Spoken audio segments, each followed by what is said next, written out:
الله الرحمن الرحيم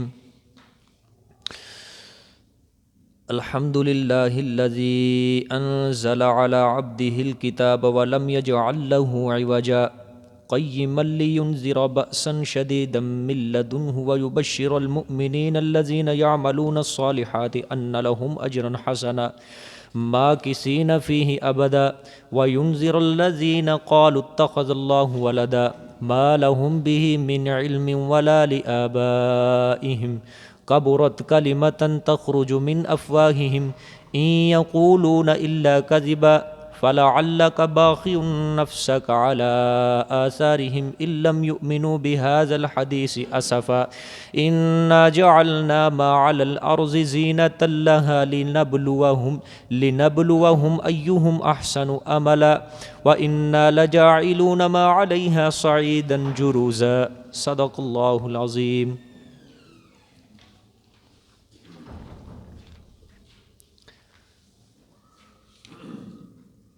الحمدللہ اللہ کی رحمت اور اس کے خاص فضل و کرم سے سورت بنی اسرائیل کا اختتام ہوا.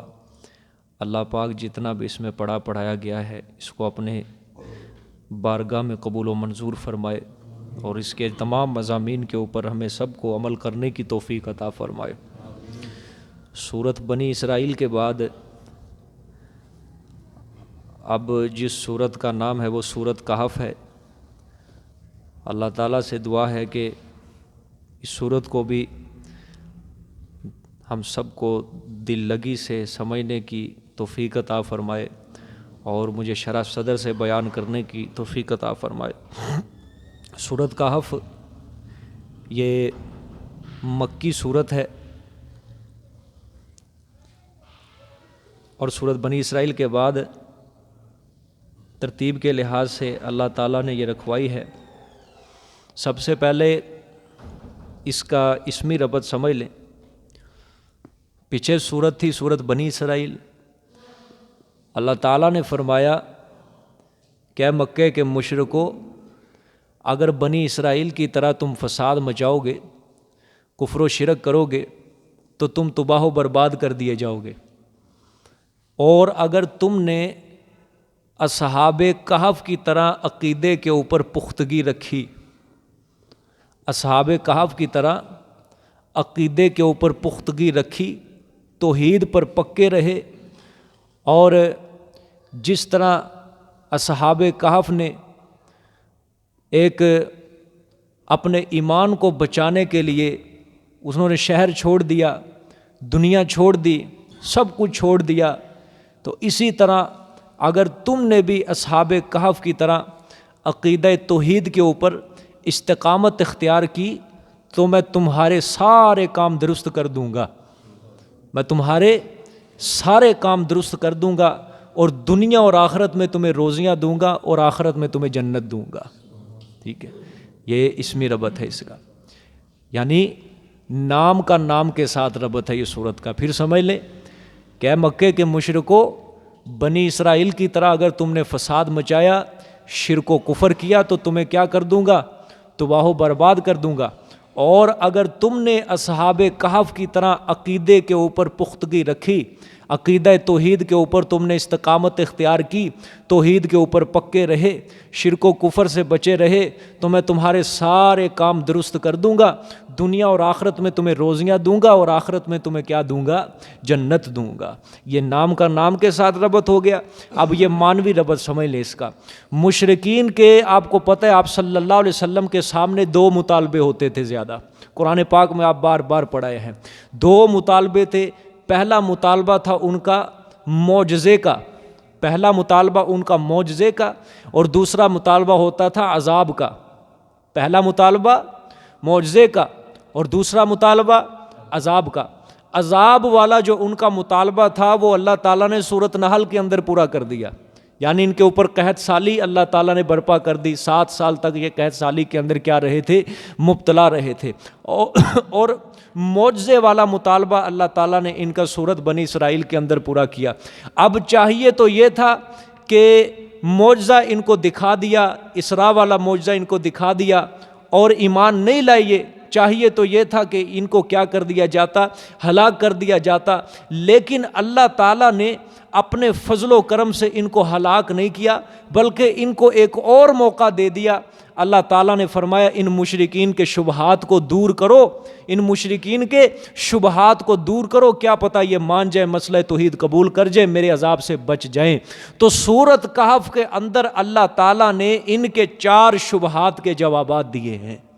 سورۃ کہف میں مشرکین کے کتنے شبہات کے جوابات دیے؟ 4 شبہات کے اللہ تعالیٰ نے جواب دیے ہیں، ٹھیک ہے۔ معنوی ربط پھر بیان کرتا ہوں۔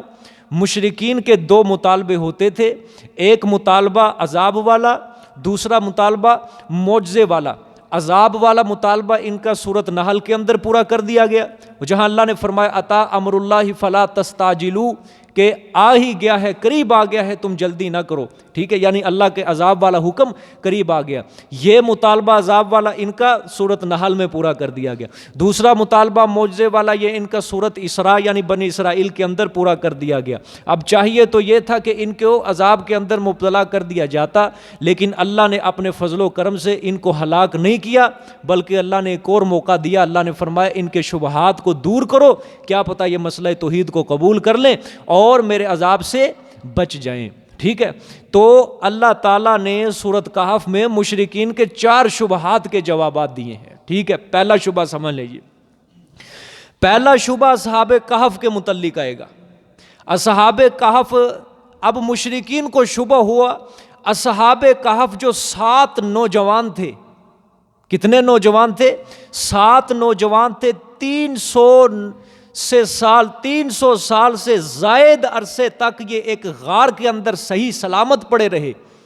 300 سال سے زائد عرصے تک ایک غار کے اندر صحیح سلامت پڑے رہے، اور ان کو کسی قسم کی تکلیف نہیں پہنچی، اور دھوپ تک بھی ان کے اوپر نہیں پڑی۔ مشرکین کو اب شبہ ہوا کہ ہو سکتا ہے کہ ان کو کوئی غیبی تصرف اللہ تعالیٰ کی طرف سے عطا ہوا ہو، یا کوئی طاقت عطا ہوئی ہو۔ تو ان اصحاب کہف نے، تو ان مشرکین مکہ نے اصحاب کہف کے نام پر انہوں نے نظر نیازیں شروع کر دی۔ کیا شروع کر دی؟ نظر نیازیں۔ انہوں نے کہا غار کے اندر صحیح سلامت 300 سال سے زائد عمر تک، 300 سال سے زائد عرصے تک یہ غار کے اندر صحیح سلامت پڑے رہے، یہ ان کو دھوپ تک نہیں، ان کو کوئی تکلیف تک نہیں پہنچی، کوئی برائی تک نہیں پہنچی۔ ہو سکتا ہے ان کو کوئی طاقت حاصل ہے، کوئی قوت حاصل ہے، یہ متصرف ہیں، یہ کارساز ہے، ٹھیک ہے۔ اس بنا پر انہوں نے اصحاب کہف کو الہ سمجھ کر ان کے نام کی کیا دینی کر دی؟ شروع، نظر نیاز دینی شروع کر دی۔ چنانچہ روایات کے اندر آتا ہے 7 روٹیاں یہ مشرکین اصحاب کہف کے نام پر دیا کرتے تھے۔ 7 نوجوان تھے، 7 روٹیاں یہ نظر و نیاز کے نام پر دیا کرتے تھے، یہ اصحاب کہف کے نام پر، ٹھیک ہے۔ اللہ تعالیٰ نے اس کا جواب، یہ جہاں تک ہم نے پڑھا ہے نا، یہ آج سبق آیت نمبر 8 تک، اس سے آگے اللہ تعالیٰ نے ام حسبت ان اصحاب الکہف والرقیم کانوا من آیاتنا عجبا، یہاں سے اللہ تعالیٰ نے پہلے اس کا دیا ہے اجمالی جواب، پھر اللہ تعالیٰ نے اس کا تفصیلی جواب دیا۔ پہلے اللہ تعالیٰ نے اجمالی جواب دیا، پھر اللہ تعالیٰ نے تفصیلی جواب دیا۔ پھر اس شبے کو اللہ تعالیٰ نے، اس شبے کا جواب دینے کے بعد مشرکین کو، منکرین کی اصلاح کے لیے اللہ نے 3 امور بیان کیے۔ کتنے امر؟ 3 امر بیان کیے اللہ تعالیٰ نے۔ پہلا امر بیان کیا کہ جس دنیا کے اوپر تم مغرور ہو کر اللہ کی توحید کا انکار کرتے ہو نا، یہ دنیا تم سے چھین لی جائے گی۔ تخفیفات آتی ہیں نا، کہ جس دنیا کے اوپر تم مغرور ہو کر اللہ کی توحید کا انکار کرتے ہو، یہ دنیا تم سے چھین لی جائے گی۔ یہ پہلا امر اللہ بیان کریں گے۔ دوسرا امر، جس دنیا کے اوپر تم کو ناز ہے وہ دنیا نہایت ہی حقیر ہے، یہ دنیا اس قابل نہیں ہے کہ اس دنیا کو آخرت کے اوپر ترجیح دی جائے، ٹھیک ہے۔ پھر تیسرا امر اللہ بیان کریں گے، جس دنیا کو تم آخرت پر ترجیح دے رہے ہو نا، یہی دنیا آخرت میں تمہارے لیے باعث عذاب بن جائے گی۔ یہ 3 امر اللہ تعالیٰ یہ پہلے شبے کا جواب دینے کے بعد بیان فرمائیں گے، ٹھیک ہے۔ ایک شبہ۔ دوسرا شبہ یہ ہوگا، مشرکین آپ کو پتہ ہے جنات کو بھی الہ سمجھتے تھے، ان سے استعانت کرتے، امداد طلب کرتے، ٹھیک ہے۔ تو اگر یہ جنات کو پکارتے نا غائبانہ حاجات میں، تو اللہ تعالیٰ کا اپنے قانون کے تحت ان کے کام انجام پذیر ہو جاتے تھے ان کے کام اللہ تعالیٰ کی طرف سے، تو یہ پھر کہتے تھے یہ جنوں نے کیا ہے ہمارا کام۔ یہ کس نے کیا؟ یہ جنوں نے کیا ہے۔ اس شبے کے جواب میں اللہ تعالیٰ نے وَإِذْ قُلْنَا لِلْمَلَائِكَةِ اسْجُدُوا لِآدَمَ کہ جب ہم نے کہا ملائکہ سے کہ آدم کو سجدہ کرو لیکن شیطان نے انکار کیا، اللہ اس واقعے کو بیان فرمائے گا۔ مقصد اللہ کا یہ ہوگا، مقصد اللہ کا یہ ہوگا کہ یہ ظالم جنات کو اپنا معبود سمجھتے، جنات کو اپنا مشکل کشا حاجت روا سمجھتے۔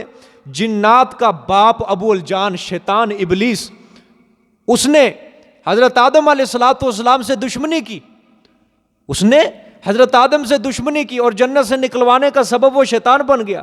تو یہ جنات کس طرح انسان کے حق میں بہتر ہو سکتے ہیں، یہ کس طرح دوست بن سکتے ہیں؟ یہ جنات تو روز اول سے ہی انسان کے دشمن ہیں، تو پھر یہ کس طرح، کیوں تم ان کو مشکلات میں حاجات کے اندر پکارتے ہو؟ یہ اللہ تعالیٰ نے دوسرے شبے کا جواب دیا، اور دوسرے شبے کے جواب کے بعد پھر زجریں آئیں گی، تخویفیں آئیں گی۔ کتنے شبے ہو گئے جی؟ 2۔ تیسرا شبہ، حضرت موسیٰ اور حضرت خضر علیہ السلام کے واقعے سے معلوم ہوتا ہے مشرکین کو شبہ ہوا کہ حضرت خضر علیہ السلام غیب دان تھے۔ کیا تھے؟ غیب دان تھے۔ انہوں نے کئی امور غیبیہ حضرت موسیٰ علیہ السلام کو بتائے۔ آئے گا واقعہ یہ 15ویں سپارے کے آخر کے اندر، حضرت موسیٰ اور حضرت خضر علیہ السلام کا واقعہ، انہوں نے جو سفر کیا تھا، ٹھیک ہے، اور حضرت خضر علیہ السلام نے کچھ امور غیبیہ حضرت موسیٰ کو بتائے۔ مشرکین کو شبہ ہوا حضرت خضر علیہ السلام کیا تھے؟ غیب دان تھے۔ اس کا جواب اللہ نے دیا، حضرت خضر علیہ السلام غیب دان نہیں تھے، وہ جو کچھ بھی انہوں نے حضرت موسیٰ علیہ السلام کو بتایا تھا نا، اپنی مرضی سے نہیں بتایا تھا، وہ اللہ تعالیٰ نے حکم کیا تھا، وہ اللہ تعالیٰ نے علم دیا تھا۔ چنانچہ آئے گا اس شبے کے جواب میں کہ حضرت خضر علیہ السلام خود حضرت موسیٰ سے کہیں گے وَمَا فَعَلْتُهُ عَنْ أَمْرِي، یہ جو کچھ بھی میں نے کیا ہے یہ اپنی طرف سے نہیں کیا، اپنے حکم سے نہیں کیا، بلکہ جو کچھ بھی کیا یہ صرف اللہ کے حکم سے کیا ہے۔ کتنے شبے ہو گئے جی؟ 3۔ چوتھا شبہ، یہود جو تھے نا، ان کو اسکندر ذوالقرنین کے بارے میں شبہ تھا۔ کس کے بارے میں؟ اسکندر ذوالقرنین کے بارے میں، کہ اللہ نے اس کو بڑی طاقت دی، بڑی قوت دی، وہ بڑا کارساز ہے، وہ بڑا متصرف ہے۔ اللہ تعالیٰ نے اس کا جواب دیا، سورۃ کہف میں آئے گا انشاءاللہ اسی میں، وَيَسْأَلُونَكَ عَنْ ذِي الْقَرْنَيْنِ، کہ یہ سوال کرتے ہیں آپ سے ذوالقرنین کے بارے میں، ٹھیک ہے۔ تو اللہ نے اس کا جواب دیا، اگرچہ اس کو بقدر ضرورت ظاہری اسباب ہم نے مہیا کر دیے تھے، لیکن ما فوق الاسباب کے اوپر اس کو کوئی قدرت حاصل نہیں تھی۔ اور ما فوق الاسباب تو دور کی بات، وہ تو ظاہری اسباب میں بھی عاجز رہا۔ ظاہری اسباب میں بھی کیا رہا تھا؟ وہ عاجز رہا۔ مشرق کی طرف گیا، گرمی سے عاجز ہو گیا ہے، مغرب کی طرف گیا، دلدل میں عاجز ہو گیا، اور شمال کی طرف سفر کیا تو یاجوج ماجوج، ٹھیک ہے، وہ جو دیوار کھڑی کی تھی، اس لیے وہ سارا قرآن پاک کے اندر واقع آئے گا، ٹھیک ہے۔ اللہ تعالیٰ نے ان 4 شبہات کے جوابات اس سورۃ کہف کے اندر دیے ہیں، ٹھیک ہے۔ ان 4 شبہات کے جواب کہاں دیے؟ سورۃ کہف میں۔ پہلا شبہ اصحاب کہف کے متعلق، دوسرا شبہ جنات کے متعلق، تیسرا شبہ حضرت خضر علیہ السلام کے متعلق، چوتھا شبہ اسکندر ذوالقرنین کے متعلق۔ یہ 4 چیزیں آپ نے یاد رکھنی ہے، ٹھیک ہے۔ ان 4 شبہات کے جوابات دینے کے بعد اب ذرا سورت کا آخری رکوع بالکل کھول لو، سورت کا بالکل آخری رکوع۔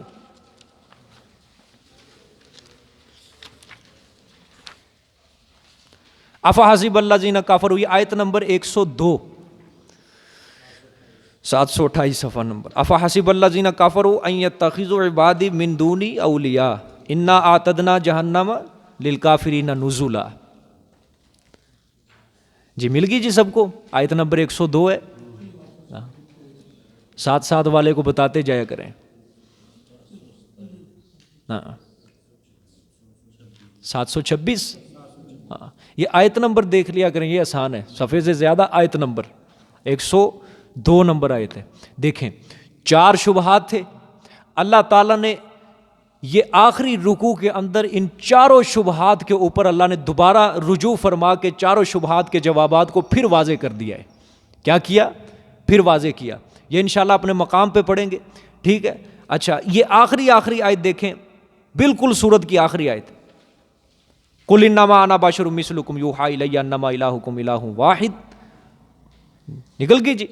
اچھا یہ سارے جتنے بھی اسکندر ذوالقرنین کا واقعہ اور اصحاب کہف کے متعلق جو واقعہ، یہ سارے کیا تھے؟ ماضی کے واقعات تھے، ٹھیک ہے۔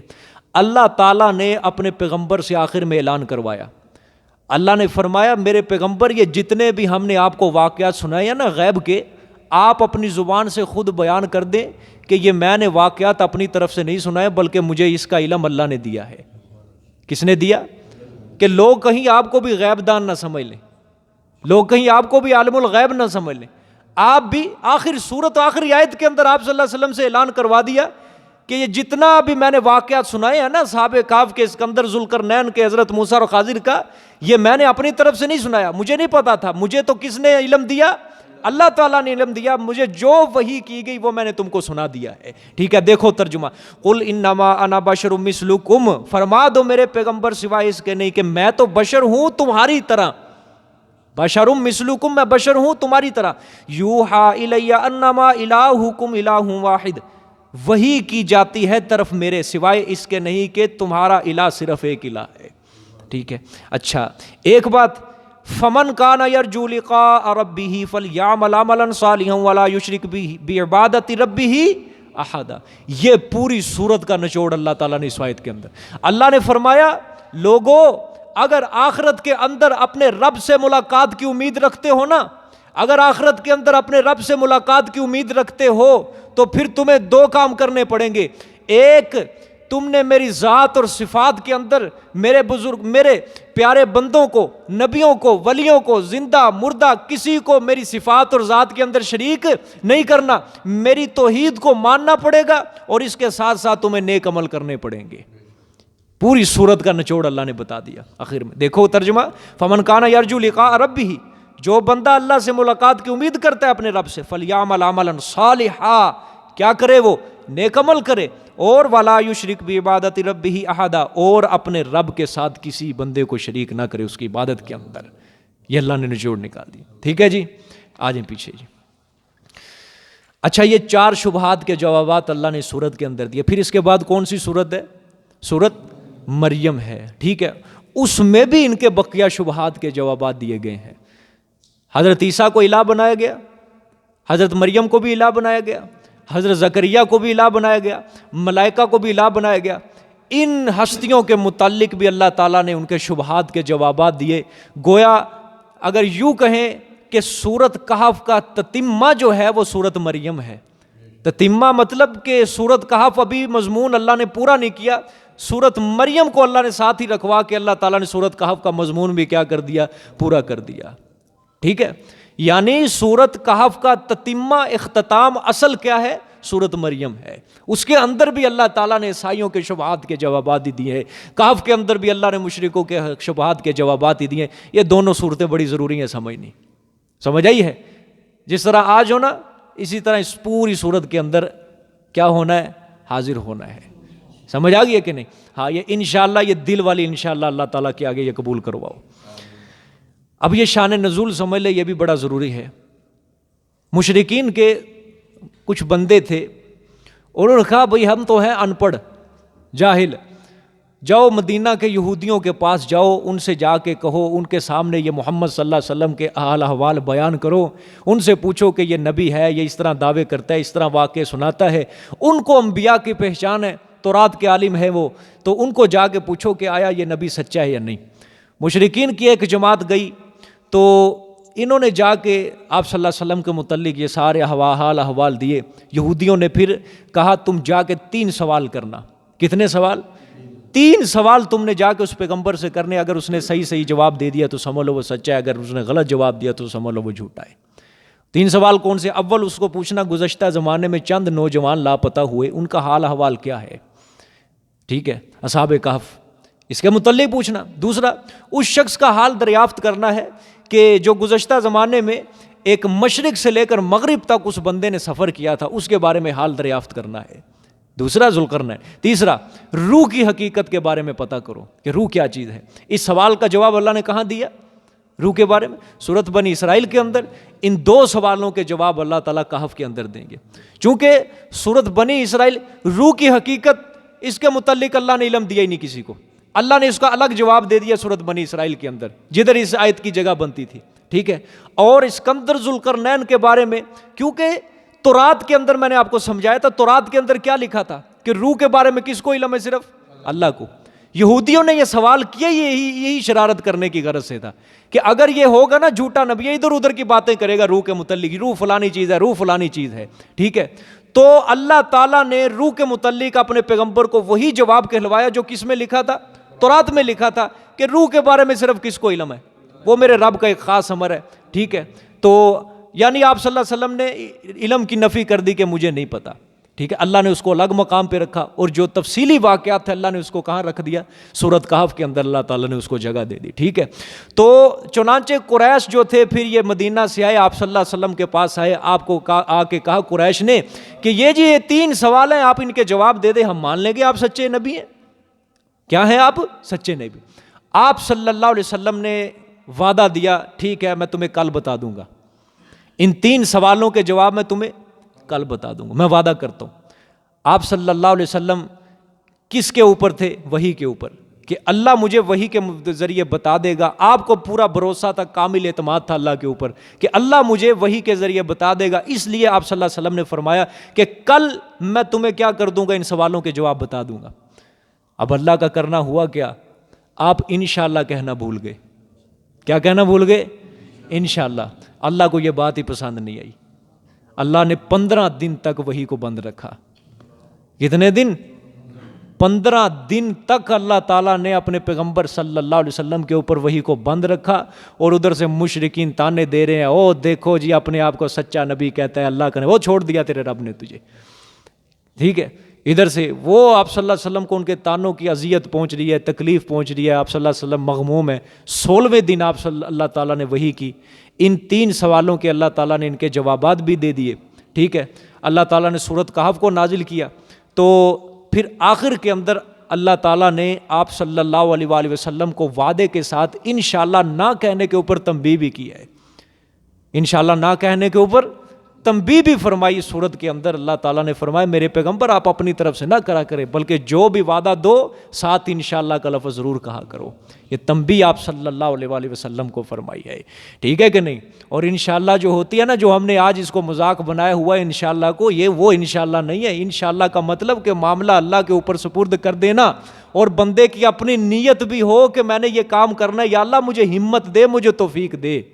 یہاں تو انشاءاللہ جب ہم زبان سے نکالتے ہیں ہمارے ذہن میں یہی ہوتا ہے کہ یہ پورا نہ ہو جائے کتے، یہی ہوتا ہے. صحیح بات ہے، اگر کوئی وعدہ کرنا ہو نا، ٹھیک انشاءاللہ جی کریں گے ہم، پکے تھے، دل میں یہی ہوتا ہے کہ پورا نہ ہو جائے گا. اپنی نیت نہیں نہ ہوتی اس کی. اپنی نیت انسان کی پکی ہو، پھر معاملہ اللہ کے سپرد کرے. یا اللہ میں تو ہوں کمزور، یا اللہ یہ میرا کام پورا کرنا، اس کو پایا تکمیل تک پہنچانا، یا اللہ یہ تو طاقت دے گا مجھے، تو قوت دے گا، ہوگا، وگرنہ میں کس قابل ہوں. ٹھیک ہے، پھر اللہ تعالیٰ کے سامنے یہ نیت رکھو، پھر انشاءاللہ وہ کیا ہو جاتی ہے؟ قبول ہو جاتی ہے. ٹھیک ہے، اللہ اکبر. یہ بس بہت ہے جی، اتنی. دیکھیں آج جی سورت کے اندر، اللہ اکبر. بسم اللہ الرحمن الرحیم. الحمد للہ الذی انزل علی عبدہ الکتاب ولم یجعل لہ عوجا. ساری تعریفیں اللہ کے لیے. الذی انزل علی عبدہ الکتاب، وہ ذات جس نے اتارا اپنے خاص بندے پر کتاب کو. کتاب سے مراد قرآن پاک. وہ ذات، ساری تعریفیں کس کے لیے؟ اللہ کے لیے. وہ اللہ، وہ ذات کہ جس نے اتارا اپنے خاص بندے پر کتاب کو. وَلَمْ يَجْعَلْ لَهُ عِوَجًا، اور نہیں کیا اس کے لیے کوئی ٹیڑھا پن، یعنی اس کتاب میں کوئی کجی نہیں، کوئی ٹیڑھا پن نہیں ہے. دیکھو یہ الحمدللہ آیت نمبر 1 سے لے کر یہ آیت نمبر 8 جہاں تک سبق پڑھا ہے نا، یہاں تک اس اللہ تعالیٰ نے تمہید بیان فرمائی ہے. اس صورت کی تمہید کیوں بیان فرمائی؟ تاکہ سامعین مانوس ہو جائیں میرے مضمون سے، ان کا کیا لگ جائے؟ دل لگ جائے، مانوس ہو جائے، وہ خوش ہو جائے اور غور سے میرے مضمون کو سنیں جو میں مضمون شروع کرنا چاہتا ہوں اس صورت کے اندر. ٹھیک ہے، آیت نمبر 1 سے آیت نمبر 8 تک کیا ہے؟ تمہید ہے. تمہید کے اندر 2 باتیں آئیں گی. کتنی باتیں؟ 2 باتیں تمہید کے اندر آئیں گی. ابتدائے سورت سے لے کر یہ آیت نمبر ہے ان یقولوا الا کذبا، آیت نمبر 5 تک. اس میں اللہ تعالیٰ نے فرمایا کہ میں نے قرآن کیوں اتارا، میں نے قرآن کیوں اتارا اور اس کو اتارنے کی غرض کیا ہے۔ آیت نمبر 5 تک کیا آئے گا، میں نے اس قرآن کو کیوں اتارا، اس کو اتارنے کی غرض کیا ہے، ٹھیک ہے۔ پھر آیت نمبر 6 سے آیت نمبر 8 تک اللہ تعالیٰ نے آپ صلی اللہ علیہ وسلم کو تسلی دی ہے۔ تسلی کیوں دی؟ کہ آپ پریشان تھے، ان کے شبہات کے جوابات دینے تھے، پھر آپ صلی اللہ علیہ وسلم کو اللہ تعالیٰ نے کیا دے دی، ساتھ ہی شروع میں تسلی بھی دے دی۔ پہلے اللہ تعالیٰ نے کیا بات بیان فرمائی کہ اس قرآن کو اتارنے کا مقصد کیا ہے، دوسرا آپ صلی اللہ علیہ وسلم کو تسلی ہے، ٹھیک ہے۔ دیکھیں جی، الحمدللہ الذی، ساری تعریفیں اللہ کے لیے، الذی انزل علی عبدہ الکتاب، وہ ذات، وہ اللہ کہ جس نے اتارا اپنے بندے پر کتاب کو، وَلَمْ يَجْعَلْ لَهُ عِوَجًا، اور نہیں بنایا، نہیں کیا اس کے لیے کوئی ٹیڑھا پن، قیما لینذر، سیدھی ٹھیک اتاری، کیا قیمن ٹھیک اتاری، کیوں؟ لینذر بأسا شدیدا، تاکہ ڈرائے ایک سخت آفت سے اس کی طرف سے، تاکہ یہ کتاب ایک سخت عذاب سے پڑھنے والوں کو ڈرائے، ٹھیک ہے کہ نہیں؟ اللہ اکبر۔ اب یہ سمجھیں جی آیت، یہ الحمدللہ ہے نا، جو سورۃ فاتحہ کی تفسیر کے اندر میں نے جب الحمدللہ کے اوپر بحث کی تھی، وہاں آپ کو سمجھایا تھا کہ بقیہ مفسرین جو ہیں وہ اس کا معنی کرتے ہیں ساری تعریفیں اللہ کے لیے ہیں، لیکن اس معنی کے اوپر کیا ہوتا ہے؟ اعتراض۔ کیا ہوتا ہے؟ اعتراض کیا ہوتا ہے؟ کہ ساری تعریفیں اللہ کے لیے، ٹھیک ہے۔ دنیا کے اندر ہم ماں باپ کی، اپنی اولاد ماں باپ کی تعریف کرتی ہے، شاگرد اپنے استاد کی تعریف کرتا ہے، وکیل کی تعریف ہوتی ہے، جج کی تعریف ہوتی ہے، بعض اوقات کسی افسر کی تعریف ہوتی ہے، کسی عالم کی تعریف ہوتی ہے، پیر صاحب کی تعریف ہوتی ہے، تو پھر ساری تعریفیں اللہ کے لیے کیسی ہو گئی؟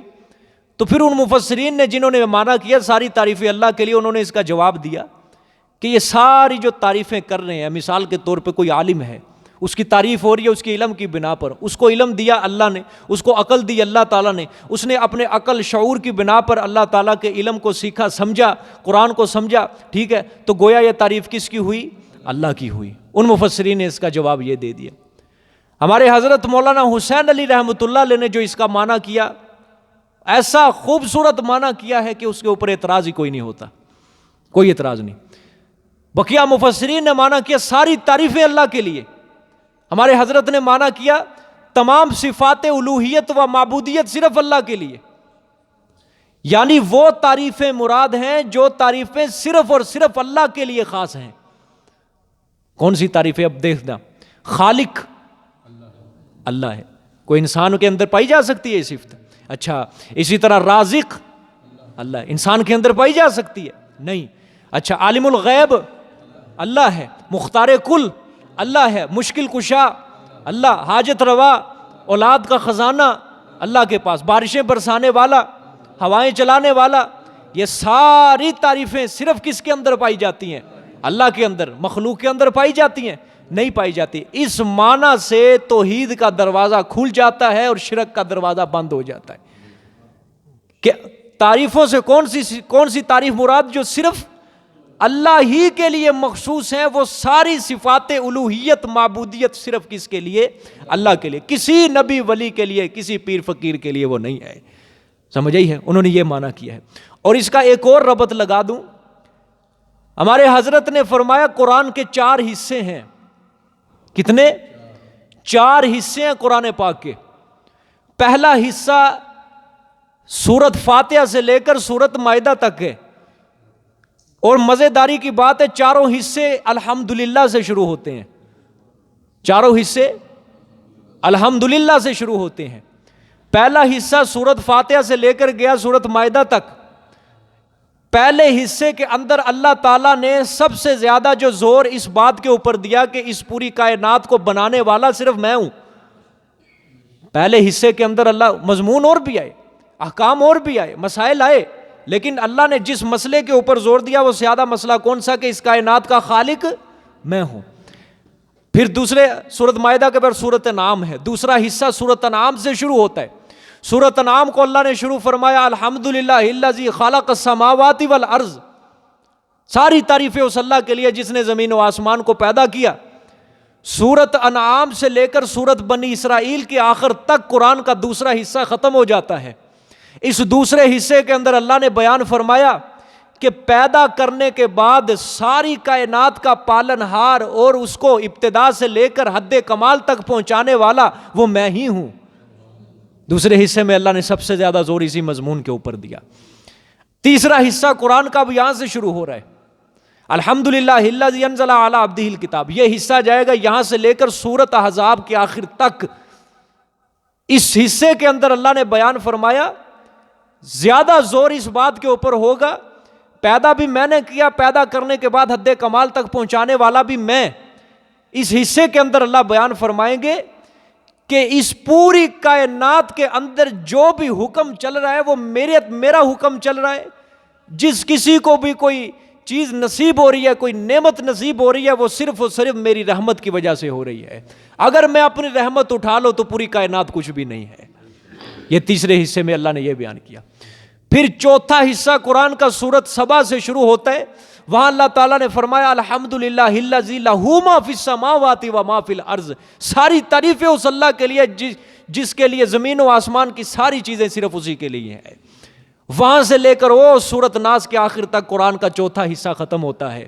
چوتھے حصے میں اللہ تعالیٰ نے سب سے زیادہ مضمون بیان کیا کہ قیامت والے دن میرے سامنے جبری سفارش کرنے کا کوئی حقدار نہیں ہے، میرے سامنے کوئی شفاعت قہریہ کرنے کا حقدار نہیں ہے، کوئی ایسی ذات نہیں، کوئی ایسی ہستی نہیں کو اپنی بات کو جبری طور پہ زبردستی مجھ سے منوا لے۔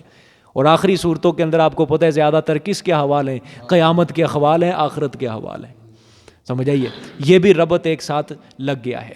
ٹھیک ہے، اب دیکھیں الحمدللہ ساری تعریفیں کس کے لیے؟ اللہ کے لیے۔ یہ ہے اس سورت کا دعویٰ۔ یہ کیا ہے اس سورت کا دعویٰ؟ اور آپ کو میں نے بتایا ہے کہ اللہ تعالیٰ جب بھی کوئی دعویٰ کرتے ہیں اپنی توحید کے متعلق تو سب سے زیادہ اللہ کن دو صفتوں کو ذکر کرتے ہیں؟ اللہ ہاں، عالم الغیب ہونا اور مختار کل ہونا۔ ٹھیک ہے، بالکل گہرائی کے اندر جانا ہے، اگلی آیتوں کو میں یہ الحمدللہ کے ساتھ فٹ کرنے لگا ہوں۔ الحمدللہ ساری تعریفیں اللہ کے لیے، کیوں؟ دو وجہ کہ عالم الغیب بھی اللہ اور مختار کل بھی اللہ۔ اب دیکھنا، یہ ہے پہلے دعوے کا پہلا حصہ جو عالم الغیب صرف کون ہے؟ اللہ۔ اللہ نے فرمایا وَلَمْ يَجْعَلْ لَهُ عِوَجًا، کہ اس کتاب کے اندر کوئی ٹیڑھا پن نہیں، کوئی کجی نہیں ہے۔ کیا مطلب؟ مفسرین بیان کرتے ہیں اس کا بیان جو ہے بالکل واضح ہے، اس کتاب کا اس کا بیان بالکل نکھرا ہوا ہے اس کتاب کا۔ ٹھیک ہے، اس کے الفاظ، معنی، فصاحت و بلاغت اور دعوت حق بیان کرنے کے اندر ذرہ برابر بھی اللہ نے انحراف نہیں کیا، ذرہ برابر بھی اللہ تعالیٰ نے کوئی کجی بیان نہیں کی ہے۔ اس کتاب کے مضامین ہر لحاظ سے پختہ ہیں، اور ان منکرین کے جو قرآن پاک کے اوپر، توحید کے اوپر شبہات پیش کرتے ہیں، اس قرآن سے ان کے شبہات کیا ہو جاتے ہیں؟ دور ہو جاتے ہیں۔ ایسی خوبیوں والی کتاب نازل کرنا، ایسی عظمتوں والی کتاب نازل کرنا، یہ صرف اسی کا کام ہے جس کا علم ذرے ذرے کا احاطہ کیے ہوئے ہے۔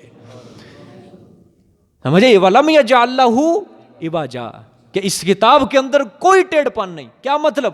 اس کتاب کے سارے مضمون نکھرے ہوئے ہیں، اس کتاب کے سارے مضمون پختہ سے پختہ ہے، مکمل سے مکمل ہے، منکرین کے شبہات دور ہو جاتے ہیں۔ ایسی عظمتوں والی کتاب، ایسی شان والی کتاب صرف وہی نازل کر سکتا ہے جس کا علم تمام چیزوں کا احاطہ کیے ہوئے ہے۔ ٹھیک ہے، ایک صفت بھی آ گئی۔ دوسری دیکھو ساتھ ہی ہے قیما لینذر، قیما لینذر، کیا مطلب ہے جی اس کا؟ کہ ٹھیک اتاری اللہ نے۔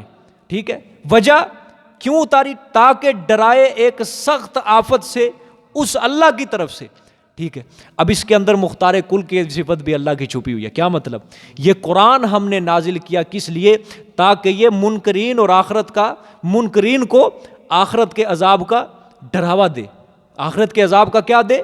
ڈراوا دے، اور ماننے والوں کو آخرت میں ملنے والے انعامات کی کیا دے؟ خوشخبریاں دے۔ ٹھیک ہے، اس سے اللہ کی کمال قدرت اور تصرف کا پتہ چلتا ہے، یہ دعوے کے دوسرے جز کی اللہ تعالیٰ نے دلیل بنائی ہے کہ یہ کتاب ہم نے کیوں اتاری، کہ یہ نہ ماننے والوں کو عذاب کا ڈراوا دے. جس نے نہیں مانا جہنم کے اندر، مجھے اختیار ہے ڈالنے کا، اس کو جو نہیں مانے گا میں قیامت والے دن اس کو جہنم میں ڈال دوں گا، اور جو میرے اس قرآن کو مانے گا میں اس کو کیا دوں گا، جنت دوں گا، اور مجھے اختیار ہے سارے کا سارا، میں مختار کل ہوں. سمجھ آئی ہے؟ یہ کیا ہو گیا، اس میں اللہ تعالیٰ کی کمال قدرت اور مختار کل والی صفت بھی آ چکی ہے. یہ الحمدللہ کے ساتھ اس کا ربط لگ چکا ہے. ٹھیک ہے، دیکھیں جی اگلی آیت کا ترجمہ. قیما لینذر بأسا شدیدا من لدنہ ویبشر المؤمنین الذین یعملون الصالحات ان لہم اجرا حسنا. تخویف دنیاوی بھی ہے یہ، اور یہ بشارت بھی ہے، تخویف اخروی بھی ہے اور بشارت بھی ہے. ٹھیک ہے، قیما سیدھی ٹھیک اتاری، تاکہ لینذر ڈرائے، بأسا شدیدا ایک سخت آفت سے، تاکہ ڈرائے یہ ایک سخت آفت سے، من لدنہ اس کی طرف سے. کس کی طرف سے؟ اللہ کی طرف سے. وَيُبَشِّرَ الْمُؤْمِنِينَ الَّذِينَ يَعْمَلُونَ الصَّالِحَاتِ أَنَّ لَهُمْ أَجْرًا حَسَنًا، اور خوشخبری دے ایمان والوں کو، الَّذِينَ يَعْمَلُونَ الصَّالِحَاتِ وہ لوگ جو عمل کرتے ہیں نیک، وہ عمل کرتے ہیں نیک. خوشخبری دے ایمان والوں کو، کیا مطلب؟ جو توحید کے اوپر پکے ہیں اور پھر نیک عمل کرتے ہیں. یہ نہیں سمجھنا کہ یہاں پہ صرف نیک عمل کا اللہ تعالیٰ نے بحث، وہ مومنین کے اندر ایمان آ رہا ہے. مومنین کیا ہوتے ہیں؟ توحید کے اوپر کاربند ہوتے ہیں، مضبوط ہوتے ہیں، اور پھر وہ کیا کرتے ہیں؟ نیک عمل کرتے ہیں. ان لہم اجرا حسنا، بے شک واسطے ان کے اجر ہے کیا؟ اچھا. ان کے لیے آخرت میں اجر کیا ہوگا؟ بہت اچھا ہوگا اللہ کی طرف سے.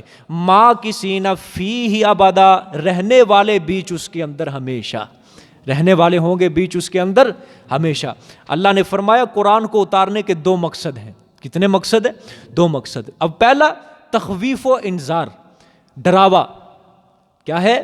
پہلا مقصد ڈراوا، دوسرا مقصد تبشیر، خوشخبریاں دینا. جو مان لیں گے ان کو کیا دے گا یہ قرآن؟ خوشخبریاں دے گا. ٹھیک ہے، اس کے بعد پھر اللہ تعالیٰ نے اگلی آیت کے اندر پھر اللہ نے تخویف سنائی ہے. وَيُنذِرَ الَّذِينَ قَالُوا اتَّخَذَ اللَّهُ وَلَدًا. اب یہ پھر اللہ تعالیٰ نے کیا سنا دی؟ تخویف سنا دی. ٹھیک ہے، اچھا جی آپ غور کریں، اللہ تعالیٰ نے پہلے بھی تخویف سنائی ہے، بعد میں بھی اللہ نے کیا سنائی ہے؟ تخویف سنائی ہے. کیا وجہ ہے؟ یہ تکرار ہے. دو بار اللہ تعالیٰ نے کیا سنا دی؟ تخویف سنا دی. دیکھو غور سے، اندر سے پتہ چل جاتا ہے.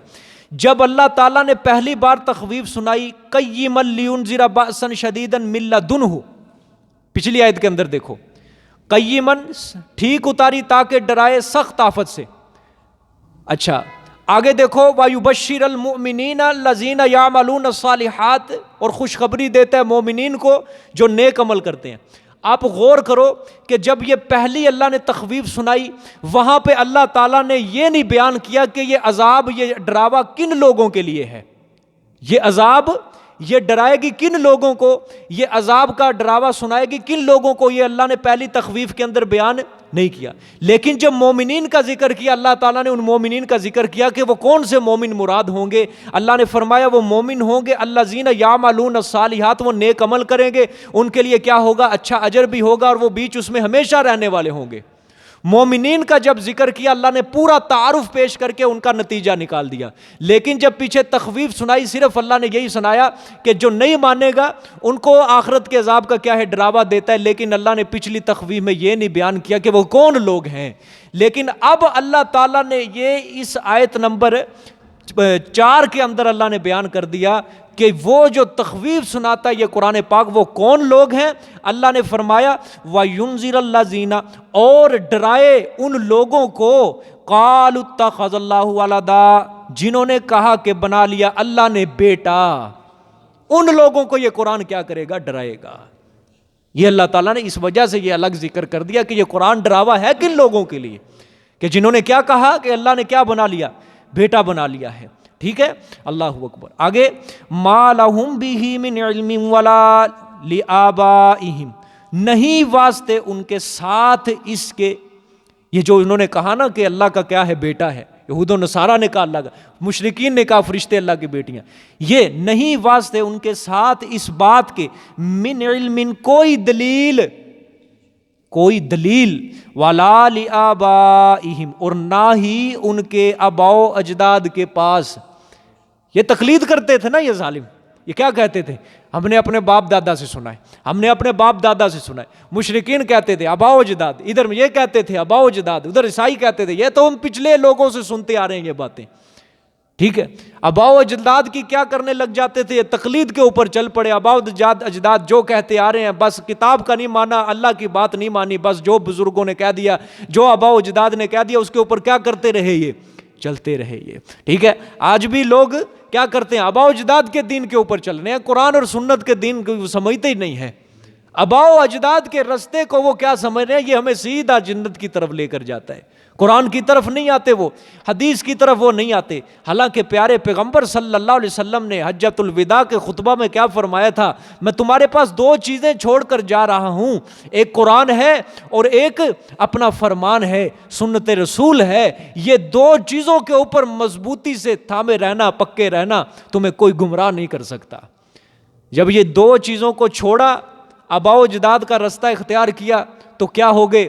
گمراہ ہو گئے، اور شیطان نے پٹی پڑھا دی، اصل رستہ ہی تیرا یہی ہے، اصل رستہ ہی تیرا کیا ہے؟ یہی ہے۔ وہ قرآن کی طرف ان کو آنے نہیں دے رہا، وہ قرآن کی طرف ان کو آنے نہیں۔ یہ قرآن ہے نا بھائی، قرآن یہ قیامت تک کے لیے رہنمائی ہے، قیامت تک کے لیے رہنمائی ہے۔ جس طرح روزے اول سے لے کر، ابتدا سے لے کر آج تک اور نہ آئندہ، اللہ کی توحید کے اندر وحدانیت والے مسئلے میں ذرہ برابر فرق نہیں آئے گا، فرق نہیں آئے گا۔ اسی طرح یہ شرک بھی ہے نا، شرک یہ صرف انداز بدلتے ہیں، لیکن اس کی بنیاد ایک ہے۔ انداز بدلتے ہیں، صرف بنیاد کیا ہے؟ ایک ہے۔ میں آپ کو کہتا رہتا ہوں، ہمیشہ جو پوجا پاٹ ہوئی ہے نا، وہ شخصیت کی ہوئی ہے۔ اللہ کے مقابلے کے اندر جس کو معبود بنایا گیا ہے، وہ انسان کو بنایا گیا ہے، شخصیت کو بنایا گیا ہے، ٹھیک ہے۔ ہاں انداز کیا ہے؟ بدلتے رہتے ہیں۔ کسی نے بت بنا لیا، کسی نے قبر کو کیا کر لیا؟ پوج لیا، ٹھیک ہے۔ یہ کیا ہے؟ انداز بدل گئے، لیکن بنیاد کیا ہے؟ ایک ہے، بنیاد شخصیت۔ انداز مشرکین مکہ بت بنا لیتے تھے، اور انہوں نے ظالموں نے کیا کر دیا؟ قبر کو پوجنا شروع کر دیا۔ لیکن جس طرح وہ شخصیت کی پوجا کرتے تھے، یہ بھی قبر کے اندر شخصیت کی پوجا کرتے ہیں، ٹھیک ہے۔ یہ نہ سمجھ لینا یہ قبر کی پوجا پاٹ ہو رہی ہے، یہ قبر کی، یہ مٹی کی ڈھیری کی پوجا پاٹ نہ۔ جو سامنے کھڑا ہوتا ہے نا، ہاتھ اٹھاتا ہے، اس کا دھیان وہ سیدھا 2 گز زمین کے نیچے جو لیٹا ہوا ہے اس کی طرف ہے، اس کی طرف ہے۔ قبر کی کبھی پوجا پاٹ نہیں ہوئی، ٹھیک ہے۔ قبر کی کبھی پوجا، بیوقوف نہیں تھے، پاگل نہیں تھے مشرک، وہ 1400 سال پہلے وہ پاگل نہیں تھے کہ ایک پتھر کو صرف تراش کے سامنے ہاتھ رکھ کے وہ مورتی بنا کے ہاتھ جوڑ کے کھڑے ہو جاتے، نہیں، بلکہ پتھر کو تراش کے وہ کسی شخصیت کے نام کیا کرتے تھے؟ منسوب کرتے تھے اس کو۔ حضرت نوح علیہ السلام کے 5، ان کی قوم کے 5 بزرگوں کے نام اللہ نے قرآن کے اندر لیے یا نہیں لیے؟ سورۃ نوح کے اندر اللہ نے کیا فرمایا؟ ود، سوا، یغوث، یعوق، نصر، 5 بزرگ تھے یہ قوم نوح ان کی کیا کرتی تھی؟ پوجا پاٹ کرتی تھی ان کی، ٹھیک ہے۔ جب یہ فوت ہو گئے تو پھر کیا ہوا؟ پریشان ہو گئے، اب کس کی صحبت کے اندر بیٹھا کریں گے؟ شیطان بھی ادھر آیا تھا کسی کام، وہ تاڑ کے اندر بیٹھا تھا، کسی طرح ان کو شرک کے اوپر میں ملوث کر دوں۔ اس نے کہا پریشان کیوں ہوتے ہو؟ اس طرح کرو، ان کے نام کے مجسمے بناؤ، تم بیٹھا ان کے سامنے کرو، لیکن ذہن کس کی طرف رکھا کرو؟ شخصیت کی طرف رکھا کرو، اس طرح تمہارے دل کو تسلی ہو سکتی ہے۔ یہاں سے کیا ہوگی؟ شرک کی ابتدا۔ حضرت عبداللہ ابن عباس نے فرمایا رضی اللہ تعالیٰ عنہما، انہوں نے فرمایا یہ جو ود، سوا، یغوث، یعوق، نصر ہے، یہ حضرت نوح علیہ السلام کی قوم کے نیک صالح بزرگ تھے۔ یہ شیطان ہے نا، شیطان یہ بھی بے ایمان ہے، یہ بھی کوئی مشن لے کے آیا ہے جس نے سب سے زیادہ اللہ کی توحید بیان کی ہے۔ شیطان کہتا ہے تو دنیا سے جا صحیح ایک بار، تیری قبر کوئی پجواؤں گا، میں تیری قبر کوئی پجواؤں گا۔ اور دیکھ لو تاریخ گواہ ہے، خدا کی قسم، اللہ نے، آپ صلی اللہ علیہ وسلم نے کیا فرمایا؟ لعن اللہ الیہود والنصارى، یہودیوں عیسائیوں کے اوپر لعنت ہو، انہوں نے اپنے نبیوں کی قبروں کو کیا بنایا ہے؟ سجدہ گاہ۔ نبیوں کی قبروں کو، اپنے ولیوں کی قبروں کو کیا بنایا؟ اتخذوا قبور انبیائہم ورہبانہم مساجدا، اپنے نبیوں کی قبروں کو، اپنے ولیوں کو قبروں کو سجدہ گاہ بنایا ہے۔ اس کے علاوہ آپ صلی اللہ علیہ وسلم دنیا سے گئے، رخصت ہوئے، آج لوگوں نے نہیں بنایا عالم الغیب، مختار کل ہیں، خدا کے پلے میں وحدت کے سوا کیا رکھا ہے، ہمیں جو کچھ لینا ہے لے لیں گے محمد سے. کہتے ہیں نا لوگ، یہ کیا مطلب ہے؟ اللہ نے سارے اختیارات جو ہے اپنے محمد صلی اللہ علیہ وسلم کو دے دی. اللہ کے پاس اب کیا رکھا ہے؟ اللہ کے پاس کیا رکھا ہے؟ اللہ کے پاس صرف توحید ہے. اس کے پاس کیا؟ سارے خزانے تو محمد صلی اللہ علیہ وسلم، تو محمد صلی اللہ علیہ وسلم سے لے لیں گے. کہتے نہیں ہیں احد سے احمد، احمد سے تجھ کو، احد سے احمد، احمد سے تجھ کو سب کن مکن حاصل ہے یا غوث. کن کن کن کیا ہے؟ کلمہ کن. اللہ تعالیٰ کہتے ہیں نا قرآن میں، میں کن کہتا ہوں وہ چیز فیکون. ٹھیک ہے، احد نے احمد کو دیا کن کا لفظ، اور کن نے، احمد نے آپ صلی اللہ علیہ وسلم نے کس کو دیا؟ شیخ عبد القادر جیلانی کو. سب حاصل ہے یا غوث. یہ کیا ہے؟ بزرگوں کو کیا کیا گیا؟ پوجا پاٹ کروائی. کس نے؟ شیطان نے. تو مر تو صحیح ایک بار، تو جا تو صحیح اس دنیا سے. تیری قبر کوئی پجواؤں گا میں، تیری قبر کوئی پجواؤں گا. جتنے بزرگان دین تھے ان کی زندگیاں پڑھ کے دیکھو، یہ قرآن و سنت کی تعلیم کے اوپر کاربند تھے، مستقیم تھے قرآن اور سنت کی تعلیم کے اوپر. حضرت علی حجویری لاہور والے، پاک پتن والے بابا فرید الدین رحمۃ اللہ علیہ، پڑھ کے دیکھو ان کی زندگیاں. سلطان باؤ کے تو اشعار پڑھے ہیں نا، پڑھ کے دیکھ لو. ہے جتنے بھی بزرگان دین ہیں، حضرت شیخ عبد القادر جیلانی رحمۃ اللہ علیہ کی پڑھ لو غنیۃ الطالب. قبر کے متعلق حضرت شیخ عبد القادر جیلانی کا فتویٰ ہے کہ قبر کو ہاتھ لگانا اور قبر کو بوسہ دینا بھی جائز نہیں ہے. لیکن آج ان کی یہ رستے کے اوپر جو آج اپنے آپ کو لیبل لگا رہے ہیں کہ ہمارے شیخ عبد القادر جیلانی ہیں، ان لوگوں نے آج میلے اور قوالیوں کے اندر کیا کیا نہیں کام کروا رہے ہو. کنجریوں کی لڑائی ہے، کتوں کی لڑائی ہے، کیا کیا وہ کام کر رہے ہیں. نماز روزے سے کوئی تعلق نہیں ہے، دین سے کوئی تعلق نہیں ہے ان کو، لوگوں کو دین سے دور کر رہے ہیں. شیخ صاحب 6 گھنٹے، آدھا دن، پورا دن بیٹھ کے نبی پاک صلی